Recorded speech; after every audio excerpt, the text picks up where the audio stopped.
tell stories. I don't have an agenda. This is to Virgil Harris's chair. All right. Just go and tell me some stories. What did you think of Virgil Harris? I didn't know there was anybody in the world like him. I had a wonderful principal in Kanawha County. We were friends. He even came to visit after I moved up here. Well, now, you told me a story about some of the tricks you all played on him. Now, are these tricks you played as a staff member? No, I sort of instigated among the students. You were an instigator. Oh, you got the students to do. Yeah. How many years did you teach? Altogether? Yeah. About almost 40. About 38, I think. Counting Kanawha County. Now, did you start out at Durbin? No, came up here in 65, and the next year I went to work at Greenbank High School, and then Gray sent me to Durbin. And I liked it up there. I only had about 10 in the class. Well, I'm very curious about Durbin as a school. You only had about 10 people, so there weren't many staff members there, were they? This was when it was a high school? I think there were 3 in the middle school and probably 6 in the grade school. And they got a kindergarten while I was there. They hadn't had a kindergarten before. You know, I uncovered one yearbook of Durbin. Durbin started off as a junior high school. It was built the same year I was, in 1925. Really? Well, what was it like up there? The kids were, originally they just walked in, right? The kids were fine. Yeah. They were good kids, but of course you had a coal furnace, and well, all the schools did then. Greenbank, Hillsboro, I guess Marlington. Now, did you have hot meals there? Did you have hot lunch? Oh yeah. Huh. Had hot lunch. Good too. Even had seconds and some things. Well, were they good cooks? Was the food good? Oh yeah. June Polaw's wife was a head cook, Kathleen. Mm-hmm. And then Marie Nottingham was, I think, part-time.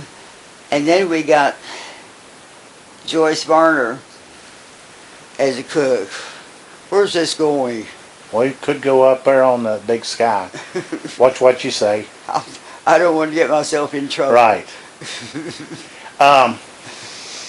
So you were there how many years?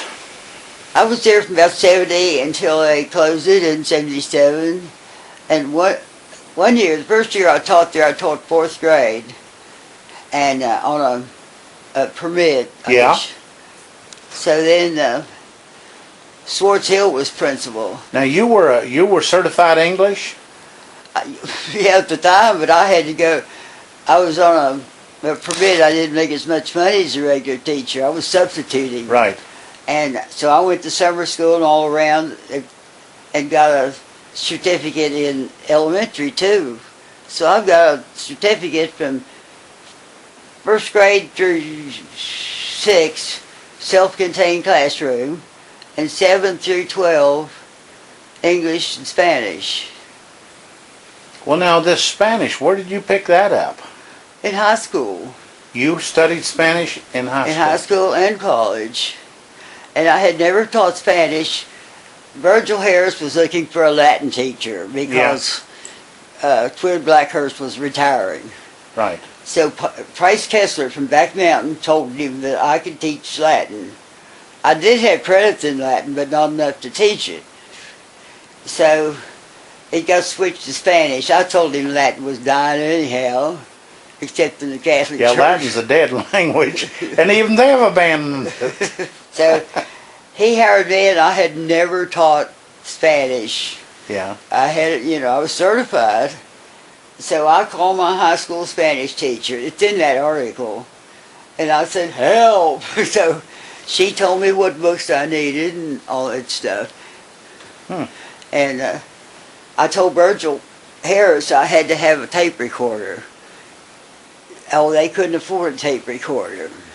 I said, well, then I'm going to stay in Charleston, Dunbar, actually. Yeah. So Mac Brooks was superintendent that hired me. But by the time I went to work, Ray Castle was superintendent. Right. So they bought one of these nice, big old reel-to-reel tape recorder. Right. I'd like to know what happened to that. Yeah. So the kids and I sort of learned together. Once it came back to me, once I could hear it.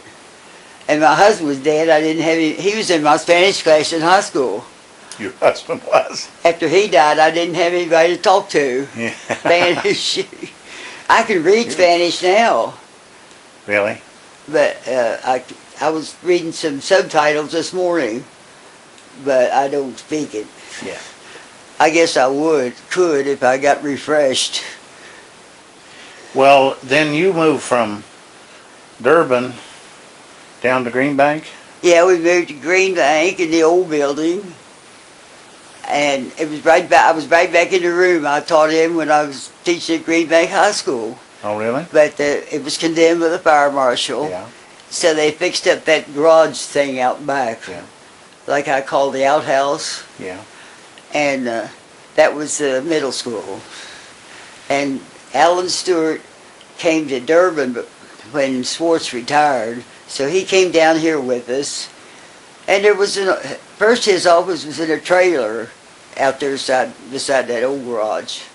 Then he got an office in the building, but it was kind of weird. You had to go through classrooms to get to the bathroom, and Yeah. ceilings fell. And Mary Ann lived in an apartment over behind the high school, over there at Underwoods. And just about the time that the ceiling fell in Donna Pennington's classroom, Mary Ann's dog showed up for some reason or other, and Donna Pennington, that's what saved the class. They had the whole ceiling fall on them, and here comes this dog, to entertain them. Yeah. Green Bank High School. I've got several of their yearbooks. I have done pretty well and get some of their yearbooks. But it was Bruce McKean was here wanting to write that article. It was in the paper. Yeah. Mm-hmm. And Ken tried to find that last yearbook, but he couldn't find it, and he blamed me for it. Well, each of the schools had what you guess you would call a commemorative edition. And then they would put in sort of that back history. I can't remember whether I've got the Green Bank version or not. But when we moved over to the garage building, the outhouse, we had special ed. Kay Wiley's sister was a special ed teacher. Oh. And we had a little bit of everything, but it was kind of weird, the building, the way they moved the building together. Yeah. And then, where'd we go from there? Well, the middle school ended up down at the high school. Yeah, Alan Stewart was a teacher down there. But you were already... Carl Holland was superintendent. Yeah. He was a nice man. Yes, he was. He came to the outhouse and asked me, wanted to send me back to Green Bank as first grade teacher. Well, I told him I didn't think I could do it. I said, I may be certified accidentally, but I said, I don't think I can do it because it wouldn't be fair to me or the kids. Scared him, he didn't know me yet. Yeah. So then, a couple of days, Kenny Vance called and wanted to know if I'd take Grace Jane's place. Oh, yeah. Mm-hmm. They'd been paying a substitute for probably a year or more. Shoot, I can't think of her name. Harper Galford's daughter. Karen Brill. Yeah, so she... No? Oh, she was mad. She was going to sue him and everything, but I said, you can't do it because you're just a substitute. Go ahead and try. So one day I saw her, after I started to work there, as Grace Jane's replacement, and I said, they're going to hire a Spanish teacher. She said she didn't want to go talk to Dr. Holland. So I said, well, it's up to you. She had a major in Spanish. Mm-hmm. So she did. She got the job. Oh, And Grace Jane was a wonderful teacher. oh, I know that. Wonderful. Yeah. See, I taught there when she was teaching too. And then I met you. Yeah. Sorry about that. Tragic day. Yeah. When are you going to run for county commission again? You haven't run for Oh, I've run every time. I well, lose that's what I every said. time. You haven't run for a few months. No, it's been a few months, but we'll run again. You know what hurts me though? I don't know any kids in the county. That really does bother you after you get away from teaching. Yeah. You suddenly mean- you don't even think about school anymore. I've You know? I've had kids been born and gone through college since I retired, Yeah. and I miss kids. I don't Um, miss some of the educational fads or. You know, I really liked Mrs. Moore. Oh, my kids were so upset when I told them Faye Moore had died. Yeah, she was a sweetheart. All my kids and my daughter-in-law all had her for ninth grade English. Yeah, and she taught French. She was a character. Yeah. Well, even Charlie. Did you know Charlie, her husband? No, I didn't know him. Well, he was superintendent at one time. Yeah. He had been principal of Hillsboro.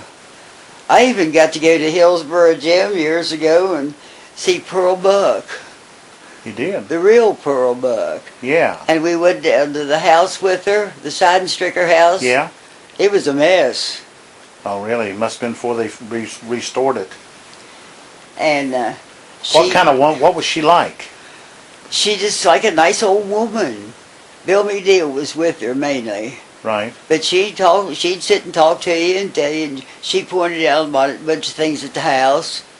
And, but she was just like a nice old woman to me.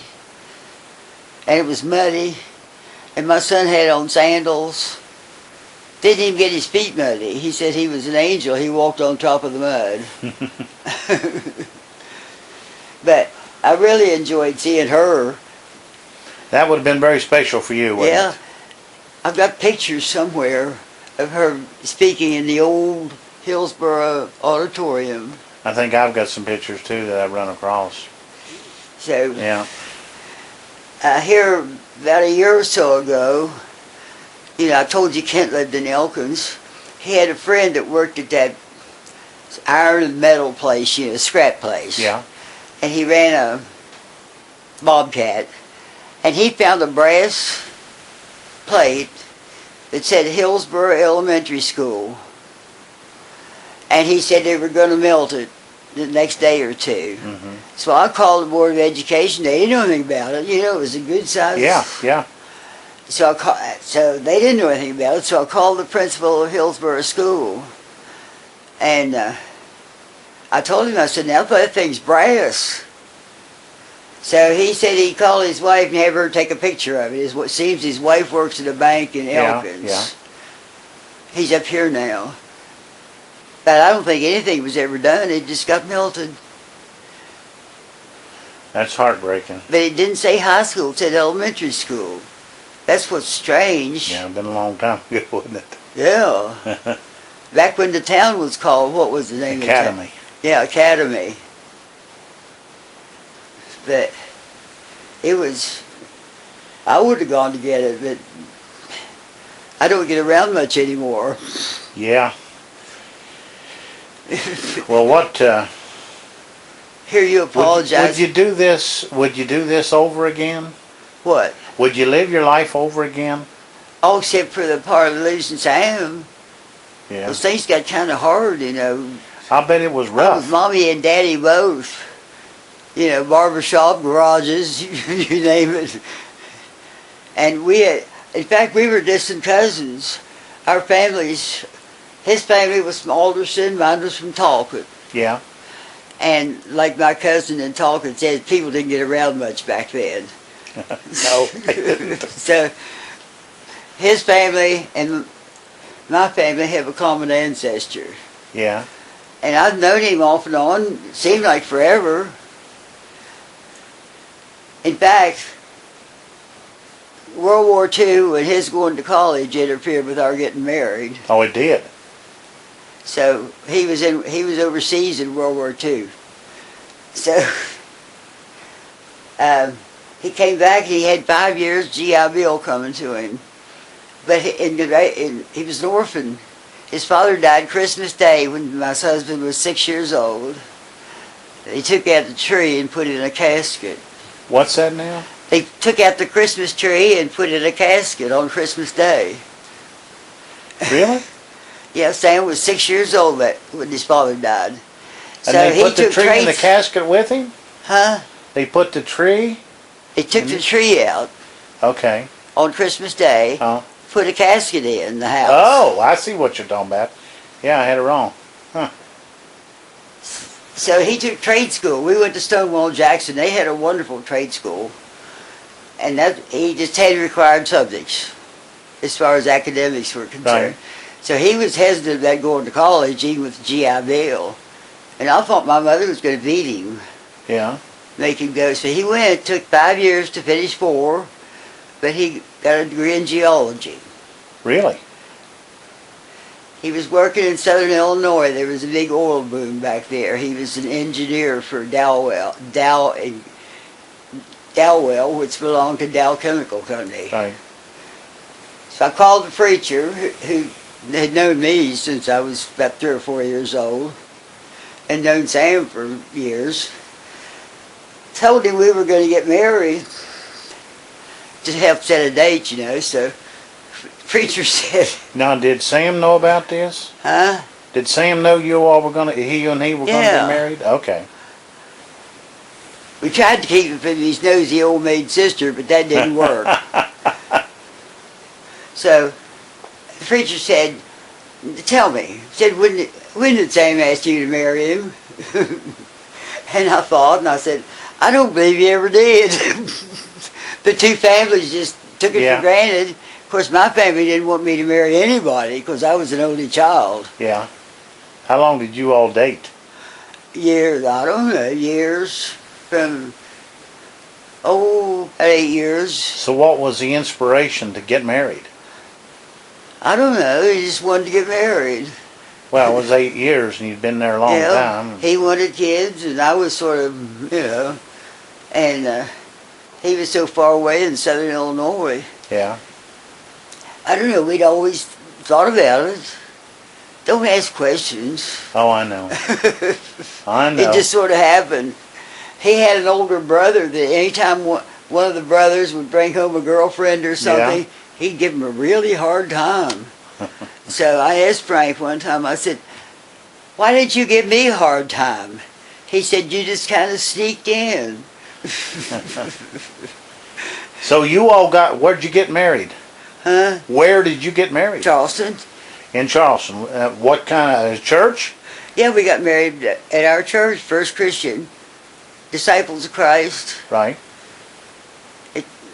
That's where I'd gone since I was 3 years old. My grandfather was dying in the 20s, and he stayed with us because back then nobody had medical insurance. Right. The company you worked for might pay into a certain hospital, and that's where you had to go. So he was a passenger conductor for New York Central, Mm-hmm. and they paid into the McMillan Hospital in Charleston. So that's where he had to go, so he stayed with us. And we're right across the street from First Christian. And he thought it was terrible I wasn't going to Sunday school. So I went, and I was there until I got married. I had a brief, tumultuous visit with the Presbyterian church. Oh, okay. It was a big fight every Sunday morning, so my parents gave up. Oh, really? I went back to my church. So you've pretty much been a church person all your life. Yeah. And Sam belonged to the same church in Logan, which made it even better. Mm-hmm. His father was a Presbyterian elder, but they dressed up. And Sam said that the Christian church didn't care what you wore as long as you got there. So he preferred that. Yeah. What kind of fellow was he? What do you mean about? Was he even-tempered? Oh, best natured person I ever knew. If you could talk to his brothers and sisters, you'd know that. Did Nothing he? bothered him. Did he have any hobbies or anything? Hmm, Have any hobbies? not really. Wasn't a hunter? He liked his kids. That was his hobby after he had them. Yeah. He was the youngest of 7. What took him out? I don't know. We were up here. We lived in Dunbar. Right. We were up here on vacation, so-called vacation. Yeah. He went next door to get a high school kid there to go fishing with him because I was 6 months pregnant. I wasn't in the mood. And, Now you were pregnant with Mary Ann? yeah, 6 months pregnant with Okay. Mary Ann. And, the whole family was visiting. Some of them from Dundalk, and the Glenn Moore's family on Back Mountain. And they got ready to leave, and they said Sam got to the doorway and said, "Wait a minute," and just went down. So they loaded him in the car, and Dr. Martin was in Bartow then. Took him to Dr. Martin, who'd never seen him before. Nobody would come. How old would he have been? He was almost 36. That's young. You're telling me I was 35. Dr. Martin had never seen any of us before. Right. And nobody would come tell me. They had his body in the backseat of the car. So Dr. Martin had to come tell me. And Daddy, I'd gone upstairs and lay down for a little while. Daddy hollered up and said, "Somebody here wants to talk to you." I said, "I don't want to sell any pulpwood." And he said, "It's not that." So poor Dr. Martin had to come and tell me a total... Well, that must have been a real shock to you, wasn't Yeah, you're telling me. it? He hadn't been sick or anything? No, he had 4 doctors in his high school graduating class. And he gave blood all the time, so they called, Yeah. the hospital where he gave blood. They didn't have anything. And these doctors that were in his high school class said that probably if he'd been in their waiting room, they couldn't have saved him. That's very likely. I wanted to have an autopsy, but I didn't think of it. He was involved in Lewisburg on the way to Charleston. So they said it really wouldn't be worth it. But he'd never been sick. And so you were on your own since, what'd you say, 1960? Huh? You were on your own since 1960? Yeah. Except for my father. Yeah. He was kind of old too. They were old in their middle 30s when I was born.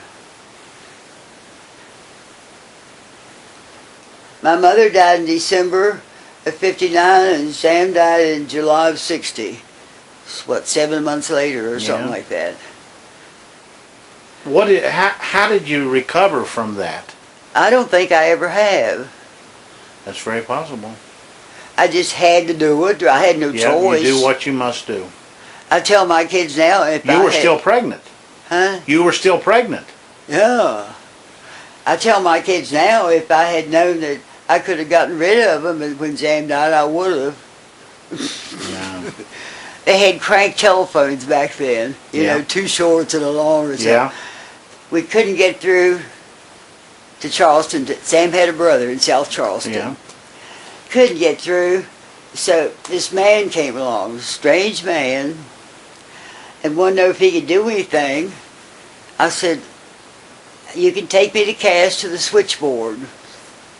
So he did. It was up over what was the post office later. And I found out many years later Virginia Terry was the switchboard operator, but I didn't know her then. And she got through somehow. So they came up and got me, and Daddy and the kids. But it was and then that strange man took me back to we had a shack on Back Mountain that Yeah. they loved and they called it a camp. Oh. To this day, I don't know who that man was. I didn't have sense enough to ask him, and I've hated it. It's really bothered me for all these years. Yeah. I sort of think he was one of the Nottinghams from the other side of the river, Durban. Yeah. So every Nottingham I meet, I tell him the story, but nothing's happened. Of course, he's probably dead now. But I don't know who he was. I didn't have sense enough to ask him. That's pretty stupid. Now you weren't thinking. So you had to get a job? I waited till Marianne was in kindergarten Okay, so you waited about 5 years, 6 years. and moved up here. Well, she was. How did you make it? She, I don't know. You're getting Social Security, $123 a month from the VA for all 3 kids. Mm-hmm. No, $93 from VA, $123 from Social Security, plus my social. I didn't get anything, couldn't think of it. But Marianne didn't go, there wasn't kindergarten. Kent and Pat went to a private Right. one in a church in Dunbar. But Marianne went, we moved up here, Marianne went to Head Start instead of kindergarten. Well, Head Start would just been getting started. I think it's just Yeah. started in 18, I think that was the first 1963. year. Yeah. But she got to ride the school bus. That thrilled her to death. They had to walk to school in Dunbar.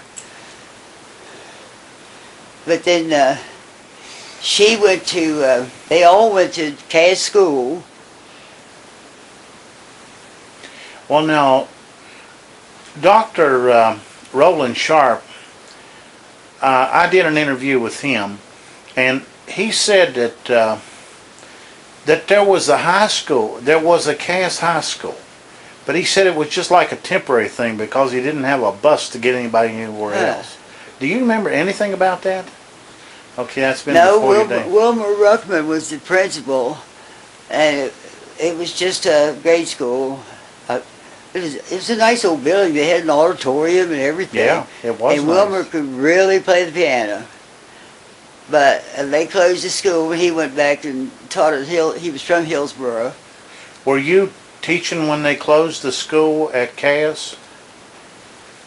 Now Marianne, they let Marianne come to Green Bank before they closed the school because I was building this house. Mm-hmm. And Virgil Harris was so nice, he let her come to Green Bank. She'd pass him. Marianne was kind of ornery sometimes. Yeah, I figured she was. She'd pass